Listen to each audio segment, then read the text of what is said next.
Bueno, en este momento pasamos al análisis sin filtro. No se olvide de participar. Ya el equipo está listo, liderado por Benkei China. Adelante. Muchas gracias, María Luisa. El tema de CICIG en los Estados Unidos sigue en el debate, pero mientras tanto ya se descongelan los fondos que habían generado polémica en la Unión Americana por el tema de CICIG. Esto lo vamos a analizar con la etiqueta SF descongelados, pero antes los dejo con la nota del día. La aportación dineraria de $6 millones que Estados Unidos brinda a la Comisión Internacional contra la Impunidad fue liberada. Así lo confirmó el Departamento de Estado de los Estados Unidos. El dinero se liberó por solicitud de Bob Corker, presidente del Comité de Relaciones Exteriores del Senado. Los fondos se habían inmovilizado debido a que el senador republicano Marco Rubio buscó congelarlos a través de una iniciativa, a la que para mayo de este año se habían sumado 3 senadores más. La causa fue el caso penal contra la familia rusa Vidkov. Rubio en un comunicado manifestó que la liberación del dinero de contribución estadounidense se diera hasta que hubiera respuestas claras del maltrato a la familia Vidkov. La familia Vidkov se encuentra en un proceso penal en el caso denominado migración, debido a que ingresó al país de forma legal. Y luego se cambiaron los nombres. Obtuvieron DPI, acta de matrimonio, propiedades, licencias de conducir, entre otros, manifestó el Ministerio Público. En este caso, lo señala por falsificación. Por su parte, la congresista Norma Torres estuvo en desacuerdo con la solicitud de Rubio, en el que denunció que enemigos de CICIG habían pagado hasta $80,000 al mes para evitar y disminuir el apoyo de los Estados Unidos. Así es, bienvenidos a Sin Filtro, la etiqueta SF descongelados. Usted ya veía la nota de Verónica Orantes, la decisión de la Unión Americana en el Congreso de los Estados Unidos. Al parecer, ya se han aclarado algunas dudas del tema de la CICIG, pero ¿qué va a pasar más adelante? Porque los cuestionamientos de los senadores y de algunos congresistas continúan. ¿Qué va a pasar con estos $6 millones descongelados? ¿Qué significan y qué mensaje es el que trae luego de que se confirme esta decisión de liberar ese financiamiento? Para profundizar en este tema, tenemos hoy aquí en el set a nuestros analistas, Estuardo Zapeta, Philip Chicola. Muy buenas noches. Buenas noches. Comencemos, sorprende o no, este era un plazo que se tenía previsto. ¿Qué pasó? Yo debo empezar una cosa. A ver, tengo que cobrar mi victoria. ¿De qué se trataba esta vez? Porque yo había apostado un chuco a que él se levantaba el hold antes de finales de agosto. Bueno. Me lo deben. Vamos a tener que pagárselo. Me lo deben. Después de todas las que había perdido, esta la gané. Por lo menos la ganaste. Vamos a pagar las otras y ahí estamos empatados. Vamos a hacer efectivo el pago del resto de las apuestas. Que no nos pague. Pero igual sigue debiendo 2. ¿Te sorprendió la decisión o era algo que se veía Era algo esperable. Venir? Se tardaron un poquito más de lo esperado, diría yo. Pero era algo esperable. Desde el principio... recordemos un poco la historia. Recordemos cuando se activa todo el lobby alrededor de Bill Browder, le llegan a tocar la puerta a Marco Rubio bajo la tesis que había intervención rusa en CICIG, que CICIG se había prestado para abusar de la familia Vidkov. Empezó, digamos, que toda esta ola de cuestionamientos en Washington, y Marco Rubio fue el que dio tal vez el paso más agresivo dentro de esta ola de cuestionamiento, porque él solicita un hold.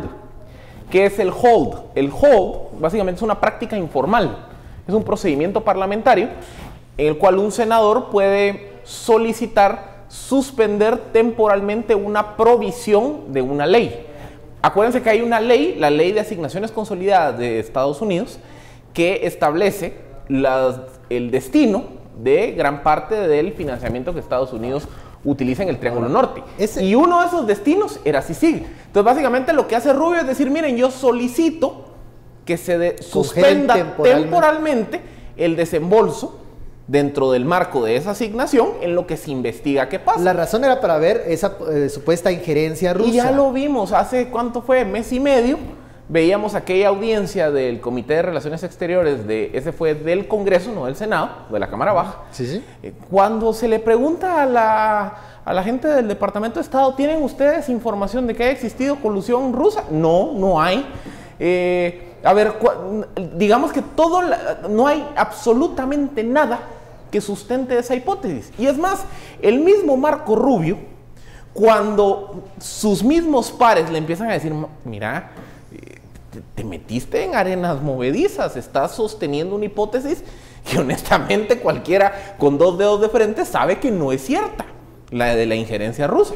Y el mismo Marco Rubio, ¿qué hace? Se baja de su misma propuesta. Entonces, ¿qué pasaba? Lo único que había que hacer era esperar a que el hold perdiera vigencia. Un hold tiene una vigencia máxima de 3 meses y ahí está, perdió vigencia. Ahora, sí hay que reconocer que dentro de todos estos intentos de lobby, el tema de los bitcoins sí hizo mella en la clase política estadounidense cuando se logró el hold.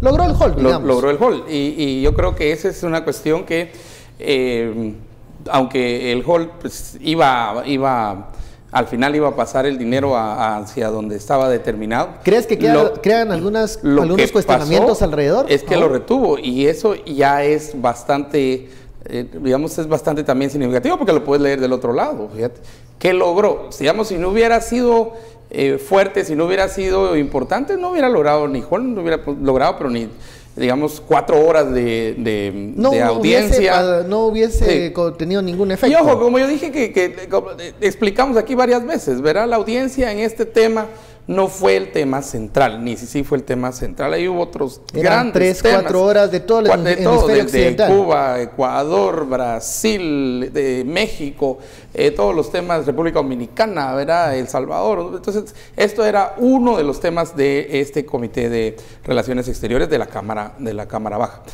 Y es con relación a asuntos del hemisferio occidental, específicamente. Y ya tenemos que entender eso. Pero, digamos, algunos hechos que sí hay que señalar es que durante ese hold, durante el proceso, por ejemplo, salió precisamente de esta Cámara la lista que tiene que ser aprobada por el Ejecutivo, o sea, el presidente y sus, acerca de los, ¿cuántos eran? 7, 9, que están ya candidatos para la lista Magnitsky, incluido, por supuesto, Ángel González, ahí en esta... estaba Alejos, habían también de Nicaragua, habían el señor Mendizábal.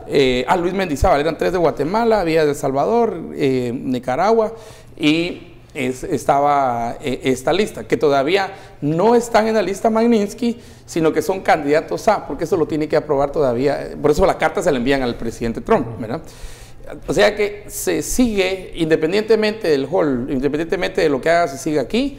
Sí siguió un camino en el cual se logró, por ejemplo, que primero entrar al Departamento de Defensa, digamos, a un grupo más grande, y el segundo acto es que se aprobó que fueran publicados los nombres de los corruptos. Sí, y que yo creo que eso lo van a extender también para otros solo casos. Recordemos un dato. No solo el Triángulo Norte. Solo recordemos es para la región. un dato. Más allá de la región. Esa lista, que tu debido proceso, mis polainas. Esa la lista de es, los corruptos. Sí, mira, aquí no es un juicio. Nada, no. A ver, la lista de qué va a salir. Va a salir del trabajo de las agencias, dígase la CIA, el FBI, el Departamento del Tesoro, el Departamento de Estado, y yo tengo información... Yo era el Departamento de Defensa. Y el ¿verdad? Departamento de Defensa. Yo tengo información que fulanito es corrupto en Guatemala. ¡Pum! La lista. Y aquí está la evidencia. Y esta es ni eso, porque no es un juicio. No es un juicio. Es como las listas Kingpin, por ejemplo. En la lista Kingpin dicen, yo tengo información que Menganito ha cometido actos de lavado de dinero, o como la lista de financiamiento del terrorismo, yo tengo información que Sutanito ha financiado el terrorismo, y no lo tengo que probar. Lo pongo en la lista y se acabó. Por eso les digo, tu debido proceso, mis polainas, ahí van a poner en esa es una decisión bien unilateral. Sí, así es. Soberana. Es totalmente soberana, y ellos quieren poner a la lista a quien quieran poner. ¿Puedes imaginar la reacción de algún personaje que aparezca en la lista? Va a decir que tal vez es un ataque político de Estados Unidos, como dice más allá en el sur Maduro, órale, por ejemplo. Pero, órale, sí, pero a ver, entonces ahí la pregunta sería, ¿y? ¿Qué te están quitando? ¿Y? Porque tener visa de Estados Unidos no es un derecho, es un privilegio. Poder utilizar el sistema financiero norteamericano también no es un derecho, es un privilegio. Entonces Estados Unidos va a decir, no, a los corruptos de América Central, todos esos privilegios se los voy a quitar y ni te tengo que armar un caso. Solo con que yo tenga información que pudiste haber participado de actos de corrupción, te pongo en la lista y te sanciono. Le recuerdo. Era el caso lo que hablamos de Ángel González. El caso clásico. Miren, quien tiene la orden de captura aquí en Guatemala es su esposa, Alba Lorenzana. Ella es la representante legal del grupo. Ángel González, pues todos sabemos que él es el verdadero propietario, el que genera la operación política, etcétera, etcétera, etcétera.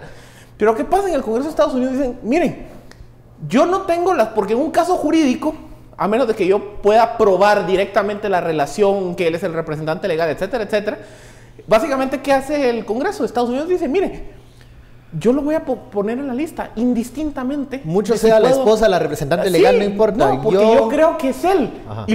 Y propongo que lo pongan en Magnitsky, que es una lista aparte, sin tener que probar un caso y nada. Por eso digo, debido proceso, mis polainas. Esto, a ver, la lista, el levantamiento del hold. Miren, si de verdad aquí no entienden que Estados Unidos quiere barrer nuestros países de corruptos, tenés una A ver, hagamos limitación. repaso. Está la lista de corruptos que mencionaba Estuardo, que se aprobó. Que todavía no ha sido, todavía no es Magnitsky. No, Magnitsky, esa parte. La lista de corruptos, sí.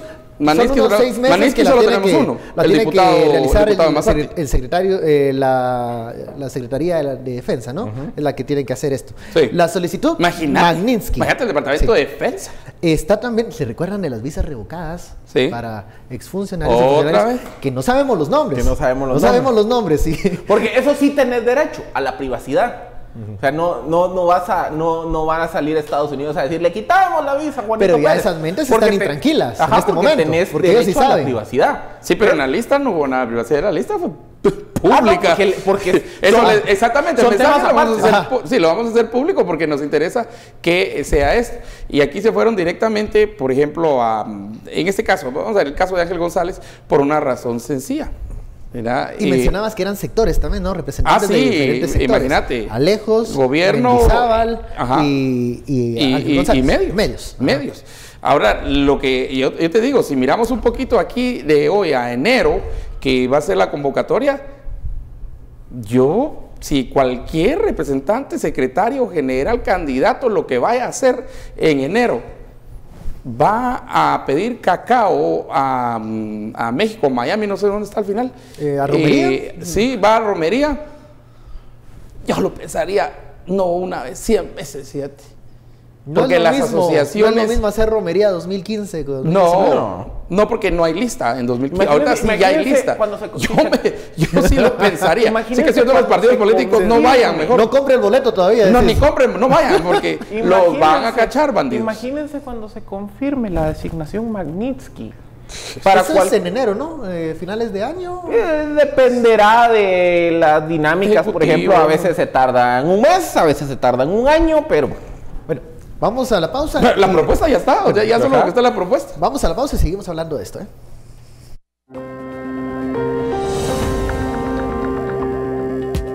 ¿Qué pasa en Estados Unidos? ¿Seguirán los cuestionamientos hacia la CICIG? ¿Quién fiscaliza a la Comisión Internacional?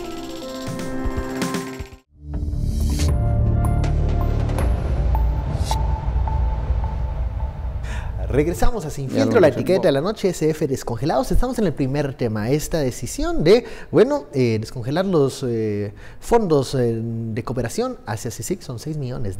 ¿Qué consecuencias tiene? ¿Qué mensaje es desde la Unión Americana? Pero también recordemos que en los cuestionamientos que se hizo al trabajo de la Comisión había un tema en particular que algunos congresistas y senadores pues hacían mención, métodos de fiscalización para la Comisión. ¿Quién fiscaliza la Comisión? Porque, digamos, el tema Bitco vino por la sospecha de una posible injerencia, o sea, ¿quién está fiscalizando el trabajo de la comisión y quiénes integran la comisión? Es que recordemos algo, el acuerdo que da origen a CICIG tiene particularidades.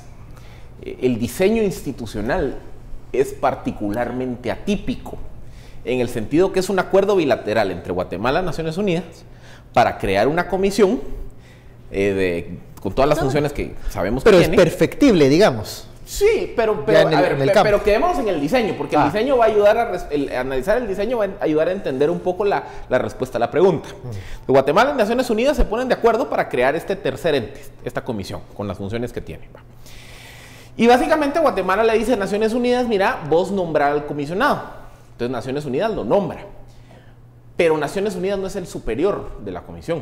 O sea, no es un órgano de la comisión, de Naciones Unidas, perdón. El secretario general de Naciones Unidas no es el jefe de la comisión. O sea, no lo puede despedir. O sea, por eso les digo, es como que vos y yo entramos en un contrato y vamos a crear un órgano de administración que es Zapeta. Vos lo podés nombrar, pero vos no sos su jefe. Tiene capacidad, digamos, independencia. Cabal, pero vos lo nombrás, y vos lo nombrás por un periodo, 2 años. Pero vos no, o sea, él no te tiene que rendir cuentas como si fueses tu superior, ¿va? Quien sí ejerce, digamos, una capacidad de auditoría, los donantes. Porque este órgano, en esa dinámica tan atípica de cómo se crea este tercer ente, que no depende de ninguno de los 2 signatarios del acuerdo, a este ente le dicen, mire usted, vaya y busque dónde consigue financiamiento, pues, porque también parte de la independencia es que Naciones Unidas no lo va a fondear completamente y el gobierno receptor tampoco lo va a fondear. O sea, usted vaya, pase el sombrero y mire de dónde consigue. Entonces, ¿qué sí ocurre? Hay una especie de instancia ante la cual CICIG rinde cuentas, que es el espacio en donde se reúnen los donantes. Quienes ponen el dinero para... Correcto. Y miren, y esto no es nuevo. Hemos visto ya en varias ocasiones, generalmente la reunión de esta instancia tiene lugar mayo, junio. Generalmente Naciones Unidas sirve de host para esta instancia.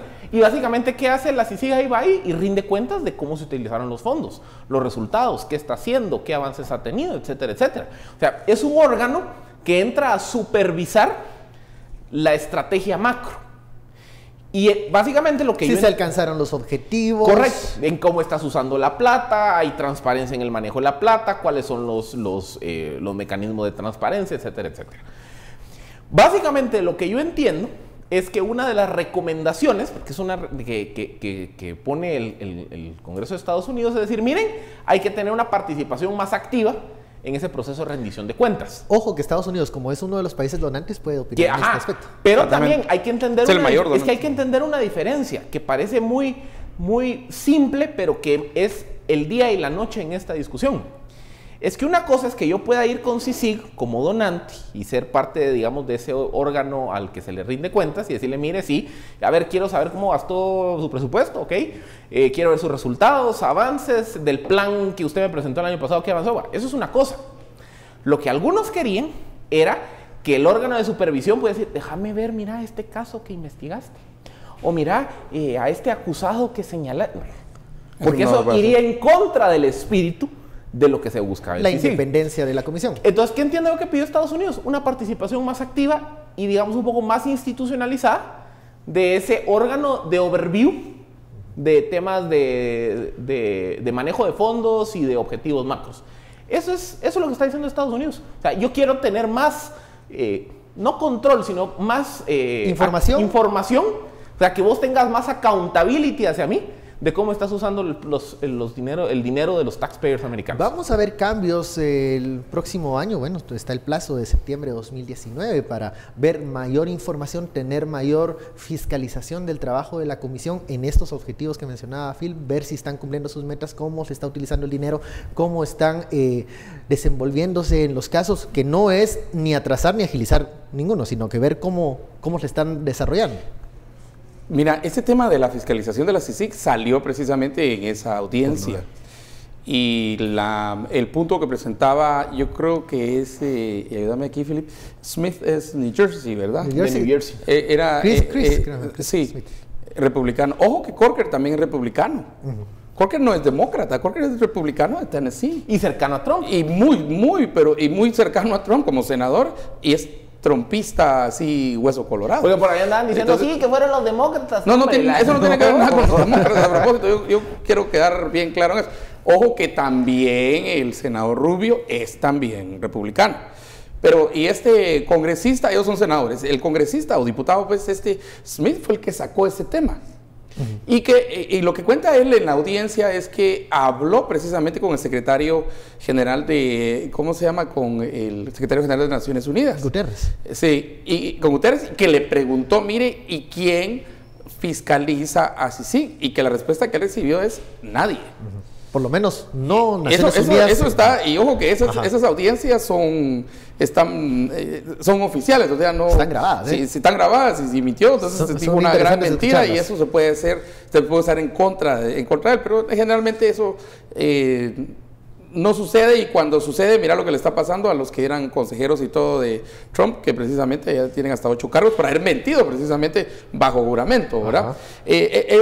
Para ellos sí es muy serio eso, y por eso es que nadie llega ahí a mentir, y cuando lo hacen les cae duro. Entonces, ese tema de quién supervisa, quién digamos ve el uso de ya lo sacaron ahí. Pero no se fueron a la profundidad de decir que sí se puede hacer como una auditoría, por ejemplo, el uso del dinero, el uso de los recursos, avances, y vamos a ver números y porcentajes, pero no en la intervención de casos específicos.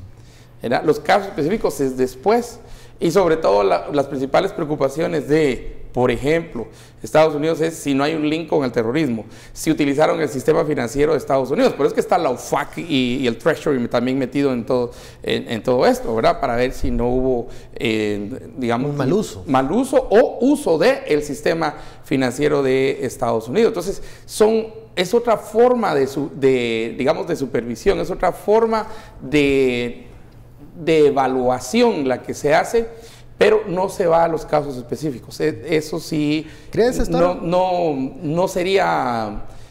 yo creo que ese acuerdo tácito está bastante claro para todas las partes, en el sentido que, y yo creo que uno de los silencios que escuchamos, hemos tenido un silencio bastante largo de Sisi desde que... Bueno, desde mayo. ¿Cuándo fue que salió Tel Maldana? En mayo fue, ¿verdad? Mayo 18, 19. Sí. Hasta ahora hemos visto mayo, junio, julio y hasta agosto que vimos algún movimiento de Sisi. Pero creo que ¿crees que también están acatando algunas recomendaciones de forma, en la forma como ya están desarrollando los casos? 6 millones no habían sido. Y nos guste o no nos guste. Recordemos la visita de la embajadora de Estados Unidos ante las Naciones Unidas. Sí, pero digamos, nos guste o no nos guste, la Sisi funciona así solo si hay dinero. Claro. O sea, sí, es muy bueno el apoyo político, lo que querrás, y los donantes, pero funciona así, solo si hay dinero. Si no hay dinero, pues qué buena la idea, pues, pero no también no funciona. Esto cómo opera, como cualquier instancia de cooperación. A mí el presupuesto que me dan para 2017, yo realmente me lo asignan hasta el 2018. Entonces, o sea, estos 6 millones, ¿cuándo llegan a la comisión? Digamos que el hold no es como que haya deprimido la operación de CICIG. Porque ya había unos fondos asignados. Están ejecutando fondos que se les habían dado anteriormente. Sí. O sea, el hold podía tener un efecto hacia adelante.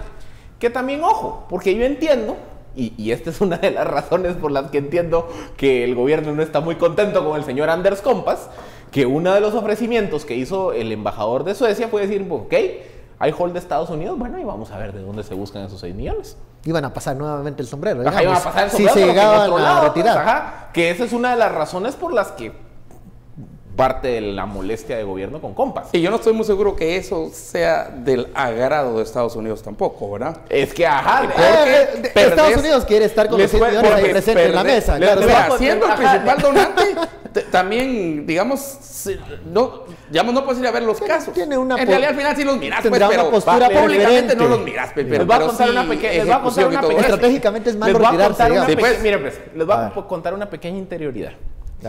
Cuando se da el hold y hay un movimiento, digamos, que por buscar otras fuentes de financiamiento, mucha gente en Estados Unidos empezó a decir, pero si sigue nuestro aliado y si lo financia alguien más, puchica, ya no va a ser tan nuestro aliado. Y entonces cuando empieza, digamos, que la reflexión de, bueno, ¿cuál es la molestia de Estados Unidos? Había gente que decía, no hombre, ¿por qué le estás haciendo caso a Estados Unidos? Y financiamiento puedes conseguir de cualquier otro lado. O sea, también lo que decía Estuardo, que hay una dinámica en donde también es un asunto de Yo también estoy colaborando en el Cuchubal y yo soy el que pone más parte del Cuchubal. Esa es una dinámica que también se da en el sistema internacional. Y esta dinámica se dio en esta discusión. O sea, lo que dices todo... Tiene razón. Tiene razón. Quien paga la marimba pide las canciones. Pide las canciones pues, o sea, y el orden de las canciones. Y el orden de las canciones y puede que pague una hora más de marimba, ¿verdad? Entonces yo creo que es importante. Y es cierto, es al futuro. Pero no tenerlo a futuro te crea incertidumbre. Claro. De hecho, es más incertidumbre. Mira lo que causó el anuncio del hold nada más, ¿no? Y empezar, por eso te estaba diciendo yo que ese silencio, como dicen los gringos, hiatus, ¿verdad? Ese silencio que hemos visto, porque al final lo hemos visto, ¿verdad? De mayo para acá, o sea, es precisamente, creo, no solo estratégico, sino también aquella cosa que tiene que ponerse a pensar a la CICIG. Primero, ¿será renovada? Segundo, será... Septiembre. Sí, pues, septiembre de 2019 va a llegar, pues. Ya está a la vuelta de la esquina. Sí, y entonces durante las elecciones habrá una discusión de renovar o no renovar, ahí el dilema, ¿verdad? Y también de parte dentro de la CIC, ¿qué aliado quiero?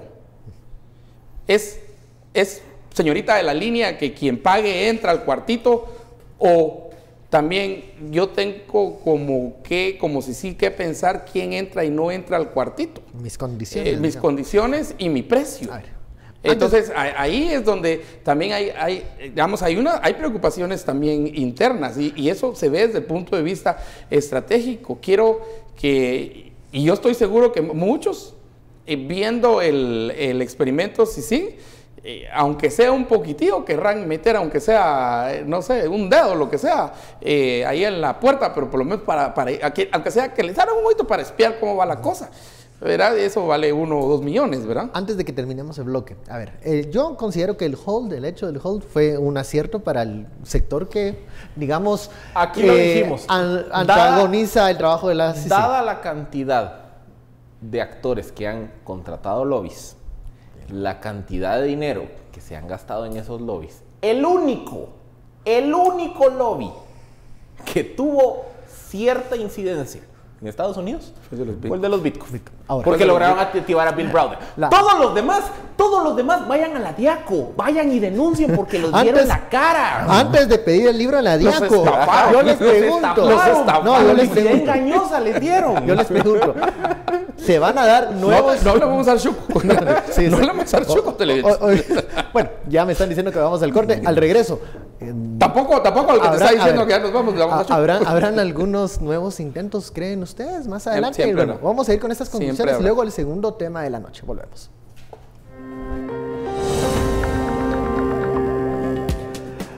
Bueno, hay un enfrentamiento entre el periodista José Rubén Zamora y la secretaria general de la UNE, Sandra Torres.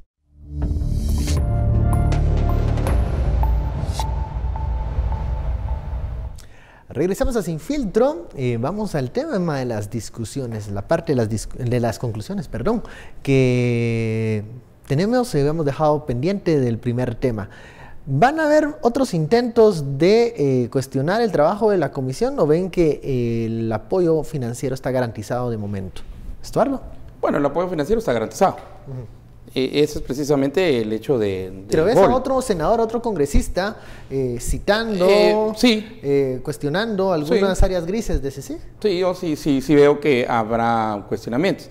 Digamos esto, porque así ha sido, pues, si miramos un poquito con retrovisor y nos vamos a percatar que así ha sido. Entonces habrá, pero al mismo tiempo habrá también, y quiero enfatizar aquí lo que ya dijimos en el segmento anterior, que esto es también de republicanos.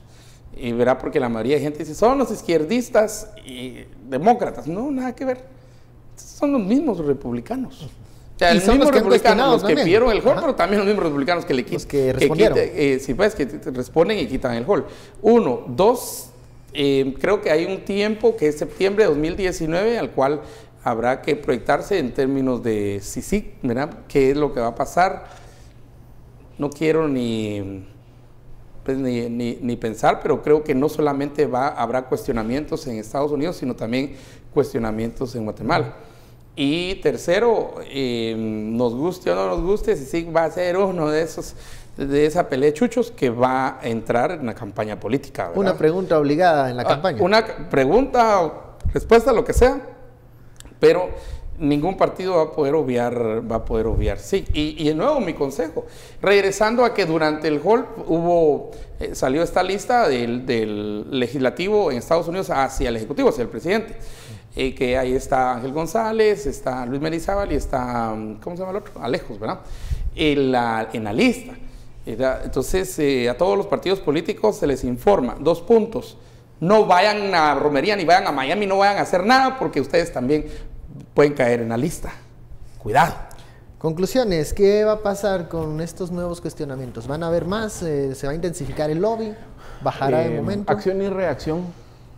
Generalmente, a ver, han sido 15 días, no más, ya como 3 semanas, que para quienes pensaron que el club de los desvelados se había acabado, pues vimos cómo hace ya 15 días, un poquito menos. ¿Cuál es el club de los desvelados? Disculpa. El club de los desvelados. Que que los que no duermen porque creen que el MP va a llegar a las 6 de la mañana. Cabal. Que van a llegar a tocar así. Vean, algunos se desvelarán. Cabal. A ver, aquí se han venido sucediendo una serie de eventos. Porque de la salida de Tel Maldana del Ministerio Público a principios de agosto, pues se generó este hiato que dio la percepción de que se acabó. Se acabó la CICIG,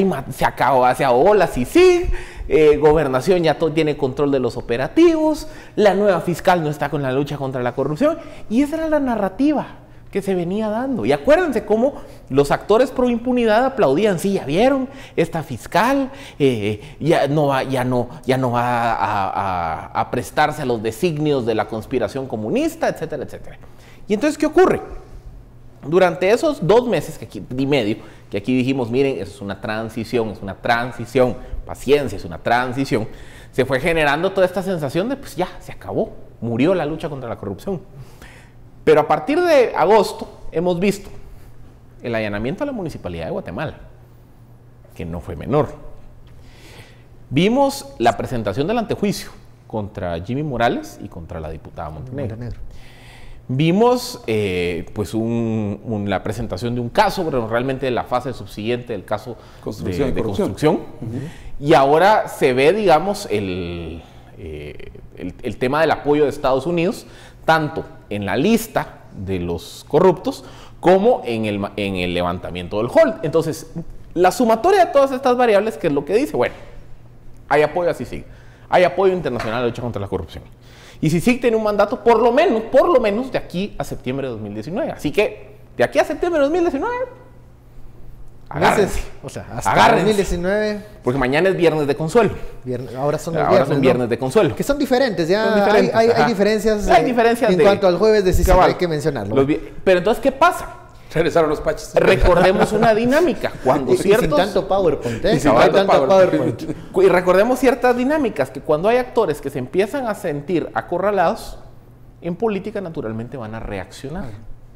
Y entonces aquí es donde la sumatoria de todas estas variables, como todavía no terminamos de interiorizar que la cosa ya cambió, señores, ya no se va a poder conducir la acción pública como se venía haciendo, pero como toda esa idea no termina de cuajar en actores nacionales, lo que a mí no me extrañaría es que veamos esbozos de reacciones en las siguientes semanas. Vamos a estar pendientes. Y así va, y porque así ha sido la historia del último año y medio. Y hasta que no reconozcamos que luchar contra la corrupción vino para quedarse. ¿Cuándo se cumple el año del non grato?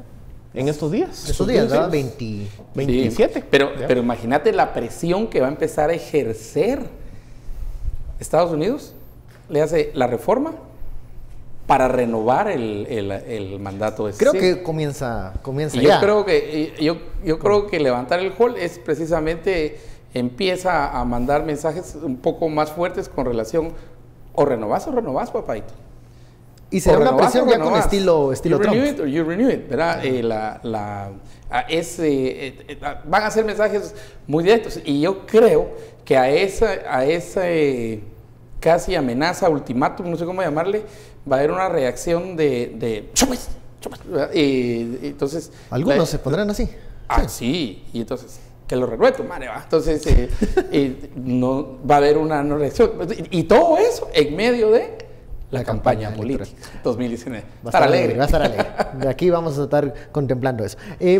Pasemos al segundo tema de la noche. Tiene que ver con una política que se siente acosada, se siente atacada por un director de un medio de comunicación. Interpuso una acción legal y esto fue lo que sucedió. La ex candidata presidencial Sandra Torres fue favorecida por un juzgado de turno de delitos de femicidio y otras formas de violencia contra la mujer con medidas de seguridad contra el presidente del diario El Periódico, José Rubén Zamora. Torres aduce ser víctima de ataques y ha denunciado públicamente una campaña en su contra a través de los artículos del periodista Zamora. Además de la prohibición de acercarse a su domicilio o trabajo, la judicatura advirtió al periodista no intimide a Torres o a cualquier integrante de su familia por medios electrónicos o redes sociales. Las medidas tienen una vigencia de 3 meses y podrá ser capturado por el delito de desobediencia si en caso incumpliera la orden. La decisión será apelada por la defensa de José Rubén Zamora, quien vía telefónica se pronunció calificando de ilegal la resolución que atenta con la labor periodística y sienta un mal precedente para la libertad de prensa nacional. Intentamos obtener la postura de la excandidata de la UNE, Sandra Torres, pero fue imposible contactarla. El pasado 5 de julio, la canciller Sandra Jovel denunció a Zamora por violencia psicológica a través del medio de comunicación que dirige. De igual forma, Roxana Valdetti en 2014 también accionó en contra de Zamora luego de ser mencionada en varios reportajes publicados en El Periódico. Por una Guatemala en paz, Carolina Leverón y José Gutiérrez. Aquí el segundo tema de la noche. Bueno, ya lo mencionaba Carolina Leverón en la nota. Bueno, Sandra Torres ya ahora se integra a este club de Sandra Jovel y de Roxana Valdetti.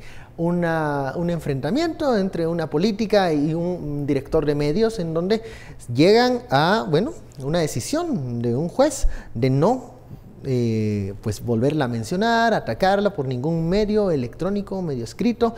¿Qué está pasando con esto y qué futuro va a tener para otros casos parecidos? Estuardo. El caso, yo creo que vamos al primero, que es el de Roxana Valdetti. Sí, es el primero. Ese no tuvo éxito, porque ahí la idea era que, aplicando el 35 es claro decir que no es delito, no es falta las críticas contra un funcionario, estando el funcionario en su ejercicio. Y creo que también con la ministra siendo funcionaria, pasaría el mismo caso. ¿Pero qué con pasa Sandra es diferente Sandra porque Torres? No es funcionaria, ¿verdad? Y solo para leerles el delito que la jueza al final, después de todas las consideraciones, y lo manda al MP para investigación, es dice al final, la última línea, dice, por el delito de violencia contra la mujer en su manifestación psicológica en el ámbito público. Violencia contra la mujer en su manifestación psicológica en el ámbito público. De hecho, yo estaba analizando en la radio hoy, en la tarde, en mi programa de las 6 de la tarde en radio, que aquí hay varias preguntas que, como esto es nuevo para nosotros, esto es bastante nuevo, porque los otros no avanzaron, o sea, no tuvieron éxito, pero este sí avanzó, es el primero. O sea, no sabemos, no tenemos otros casos parecidos que hayan apelado digamos, a la ley de femicidio y que la repercusión sea, por ejemplo, o toque el 35 de la Constitución. Entonces, aquí empieza el antecedente. Aquí, entonces, hay que preguntarle a los constitucionalistas, a los que escribieron la Constitución. Yo creo que todavía hay varios que, por lo menos, tendrá que haber un par de vivos, que estén vivos, ¿verdad? ¿Cuál es el espíritu de esto? Y hay que preguntarle también a teóricos del derecho y qué es, digamos, en términos del femicidio, qué es eso de la cuestión psicológica, porque también hay unos delitos económicos, ¿verdad? De violencia económica, porque hay violencia psicológica, violencia económica, violencia visual, violencia auditiva, hay varias violencias que se han clasificado aquí. Mi duda es... Aquí es psicológica. Mi duda, ¿se está criticando a Sandra Torres por su desarrollo como política, como un personaje que está presente en la política nacional, o es por ser mujer? Es que eso es lo que me da. Bueno, esa es una de las preguntas. Mira, aquí, bueno, te digo, este caso nos lanza, a mí me hace hacer mucho más preguntas y no tengo respuestas. Es un caso tan novedoso, tan extraño también para nuestro ordenamiento jurídico, que yo creo que aquí vamos a ver cómo es la defensa ahora de Rubén Zamora. Pero el caso tiene que ver con transurbano. Este es el caso que al final ¿Saben cuál? la molestia. La más reciente, acuérdense que el periódico publica una serie, cuando Inside Crime publica la nota, el reportaje sobre narcotráfico, el tema del financiamiento del narcotráfico a la UNE, el periódico, y particularmente José Rubén Zamora, publican una serie de notas que realmente no eran nuevas. Fueron notas publicadas originalmente entre el año 2008-2011, cuando el gobierno de la UNE estaba en el poder, precisamente señalando eso. O sea, las relaciones que había entre estructuras de narcotráfico y personajes claves dentro del gobierno. Dentro de esos señalamientos hay un señalamiento a Sandra Torres, o hay una serie de señalamientos de Sandra Torres. Entonces, el último episodio, como lo dice Estuardo, realmente es un refrito, el periódico diciendo, mire, eso que usted está leyendo hoy en Inside Crime, nosotros lo dijimos en el 2008, cuando estaba en el poder. Porque lo perdiste, una cosa así. Y también como dice, mire, es que una cosa es decirlo cuando no está en el gobierno, otra cosa es enfrentarse al monstruo cuando está en el gobierno. Entonces saca los refritos. Y ahí, derivado de todo eso, es que surge precisamente la acusación en contra de Zamora. Entonces, realmente la acusación aquí, ¿cuál es? Es que estás cometiendo violencia contra la mujer porque estás atacando a Sandra Torres, que no es funcionaria hoy. Bueno, siempre quedó saludado. Nunca fue, la verdad. Siempre se libró por no ser funcionaria. Pero hay que leer toda la resolución de la juez, porque sí, es violencia, pero es el mismo argumento que utilizó Roxana Valdetti, que era violencia psicológica. ¿Hagamos una pausa? Porque seguimos con ¿qué este es tema violencia psicológica? Es una pregunta. Volvemos. Luego ¿qué consecuencias tendrá la decisión de la jueza en cuanto al tema de Sandra Torres y el director del periódico?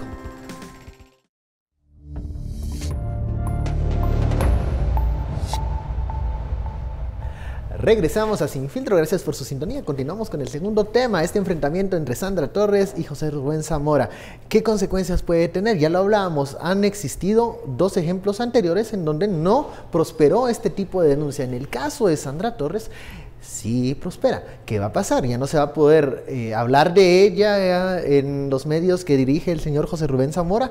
¿Qué está pasando? ¿Se está instrumentalizando una normativa o son los jueces quienes están tergiversando la norma? ¿Qué está pasando? ¿Qué ocurre? Es que vean, lo que pasa es que aquí estamos viendo que en algunos casos, porque a todos estos le podemos agregar Aquí estamos hablando de José Rubén Zamora y su relación con mujeres a las que de las que ha publicado artículos cuestionando su actuación en cargos de poder, en el caso de Roxana Valdetti y Sandra Torres, y de Sandra Jovel, perdón, y bueno, Sandra Torres en ese híbrido de que ella nunca fue funcionaria, pero todos sabemos cómo funcionaban las cosas en ese momento.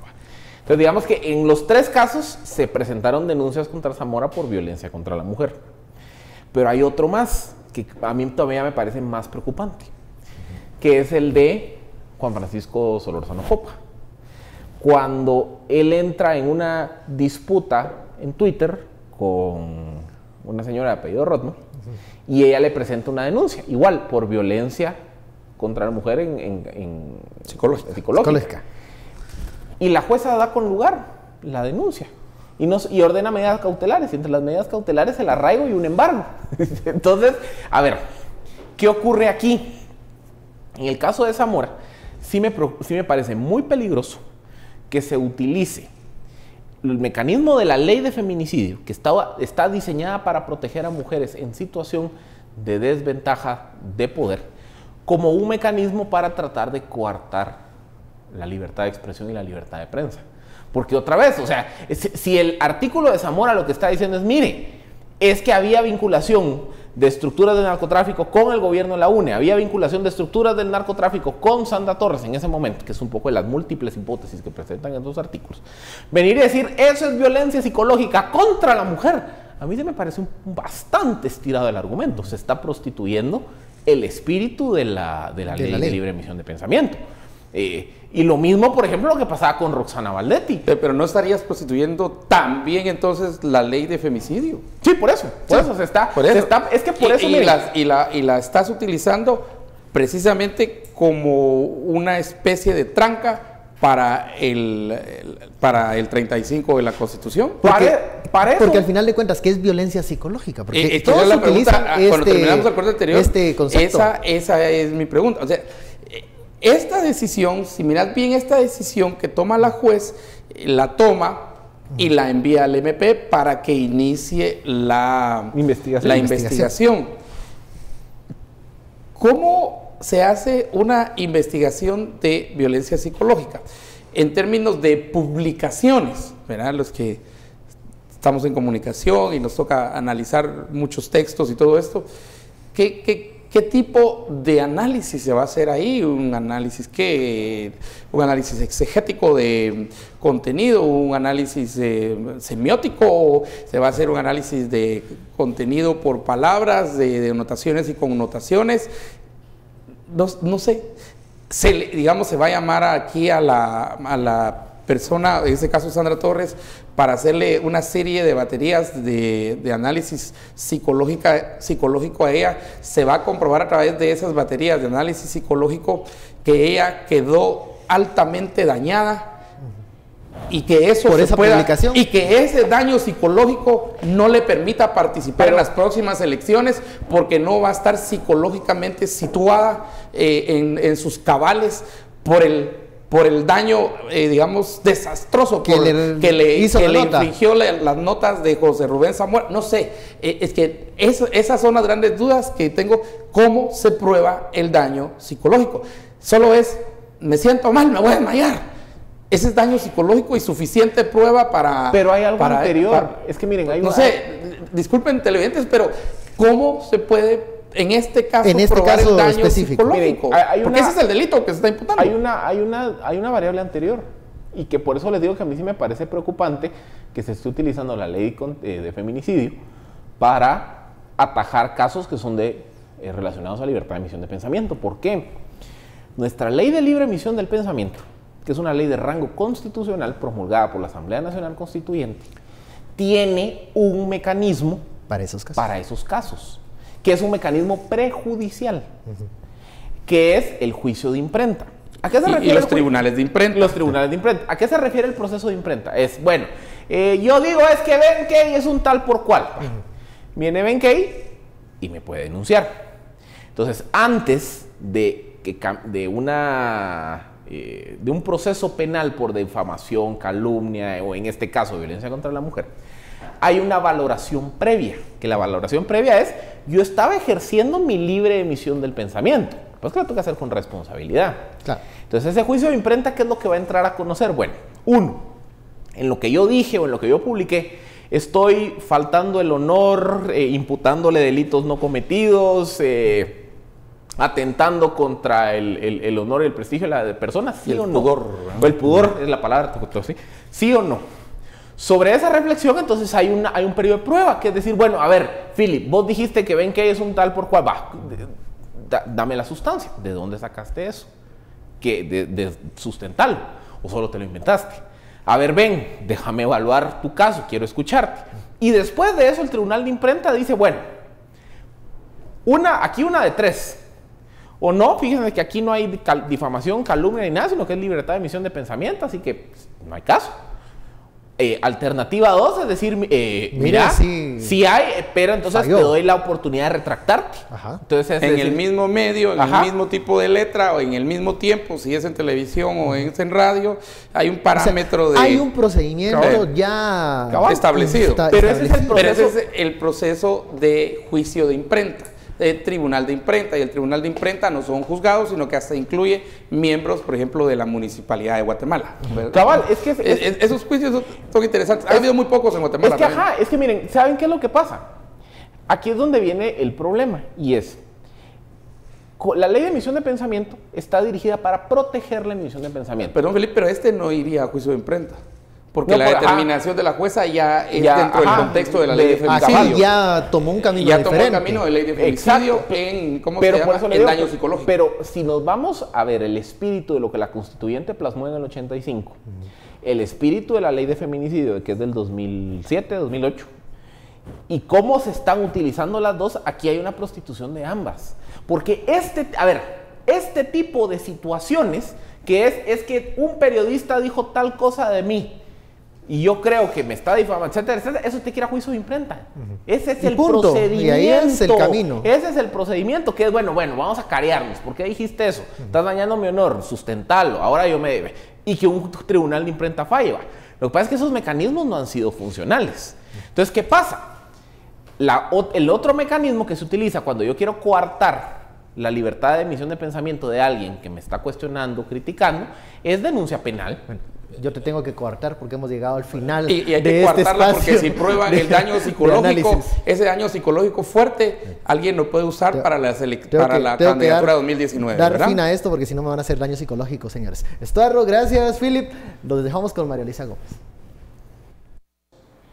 Muchas gracias, Estuardo, Philip, Benkei-Chin, por el análisis sin filtro. Nosotros, como todas las noches, queremos dejarles con una última nota interesante porque artistas sirios han decidido pintar lienzos en pleno corazón del barrio de Yamurk, en Damasco, devastado por años de combate. Equipados con pinceles y lápices, se propusieron traducir el sufrimiento en arte. Arte entre ruinas. Un grupo de 12 estudiantes sirios de Bellas Artes intentó plasmar en lienzos los años de sufrimiento en un barrio de Damasco devastado por años de combates. Nuestro objetivo es devolverle la vida a este lugar que estaba casi muerto. El arte es vida, así que cuando dibujamos, lo revivimos. Yarmouk era el campo de refugiados palestinos más grande de Siria, pero con el tiempo se ha convertido en un barrio más de la capital. Otrora controlado por los rebeldes, había caído en 2015 en manos del grupo yihadista Estado Islámico, pero las fuerzas del régimen de Bashar al-Assad se lo arrebataron en mayo. Antes del comienzo del conflicto, el campamento tenía unos 160.000 habitantes, según la Agencia de la ONU para los Refugiados Palestinos. Pero en 2012, los combates entre rebeldes y fuerzas del régimen forzaron la huida de unas 140.000 personas, de acuerdo con la ONU. El régimen impuso después un asedio implacable, dejando a miles de personas en la miseria. Tras años de guerra que han causado más de 350.000 muertos y millones de desplazados en el país, estos artistas descargaron su creatividad. Una iniciativa organizada por una ONG local y que algunos críticos consideran provocadora, porque según dicen, no es un lugar romántico, sino de dolor y sufrimiento. Bueno, y así con arte nos despedimos esta noche de la tercera emisión de Noticiero Guatevisión, agradeciendo su sintonía, invitándolos a que nos acompañen mañana a partir de las 9 de la noche. Que descansen.